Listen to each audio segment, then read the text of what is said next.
Ngayon araw nga may order na naman ako at birthday nga itong pinuntahan ko. Nakakatuwa nga yung mga clown. Ang galing nga nila mag-magic. Halatang walang daya. Isang panibagong kwento na naman to. Pero bago yun, intro muna ako. Ako si Yan, isa akong solbetero at ito ang kwento ko. Ngayon araw nga may order na naman ako. Isang araw na naman nga to. At malapit nga lang dito sa amin. Kaya hindi na ako mahirapan maglakad. Dito nga lang sa kanto namin. Nandito na nga ako at ito nga nag-ayos na nga sila. Kaya ginilid ko na tong cart ko. At tinabi ko muna dito sa gilid. Isang araw nga ulit yung order sa akin. Birthday nga to pinuntahan ko. Kaya sa mga birthday dyan, order na kayo. Inalis ko muna nga dito yung cart ko. Kasi hindi daw dito pwesto. Banda nga yun sa mga pagkain. Kaya ito, tinula ko na tong cart ko. Papunta sa tabi ng mga pagkain. Okay na, tinabi ko na nga. At ito nga yung mga handa nila. Puro pang bata. Nandito na nga rin yung mga clown. At ito, nandito na rin yung mga bata.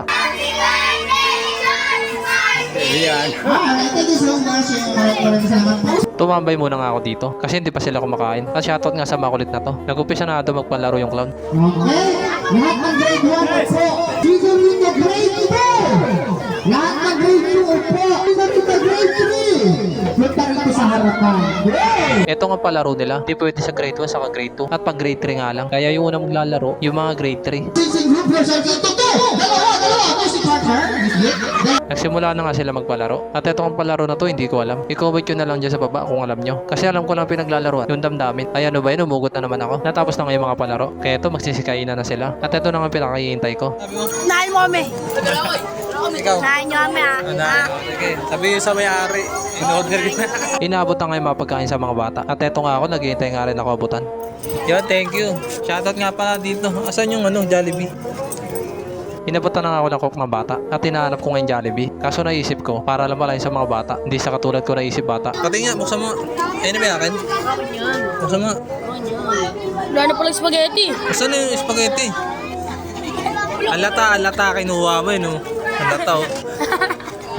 Akin yun eh. Meron na nga humingi ng ice cream. Kaya ito, binuksan ko na yung takip ng cooler. At tinanggal ko na yung takip ng tubo. Okay na, analis ko na nga. Kaya binalik ko na yung takip ng cooler. Binuksan ko na nga tong cart ko. At kumuha na nga ng apa. Nagsimula na nga magtaka ng sorbetes. Nagsipila na nga sila. Kaya ito, isa-isa ko na sila binigyan.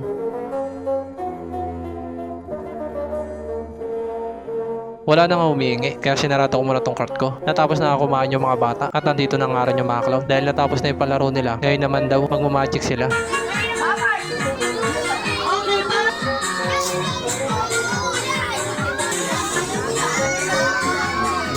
Natapos na nga yung magic at tuwan-tuwa nga yung mga bata. At syempre tuwan-tuwa rin ito nanonood. Binigyan nga nila ako ng marshmallow. At para daw to sa mga anak ko. Tama-tama to. Gusto to ng anak ko. Kaya panigurado matutuwa yun. Ito nga pala may birthday. At 7 years old na nga siya. Happy birthday pala sa'yo, Charles Martin. Nangalati na nga itong sorbetes. At sana nga maubos agad to para makauwi na ako. Nagsiyan nga ulit sila. Kaya ito kumuha na ako ng cup. Sa cup ko na nga lang nilagay para marami ako mailagay. Kaya ito nagsimula na ako magtakal. Inabutan na nga rin ako ng Jollibee. Hindi ko lang na-videoan.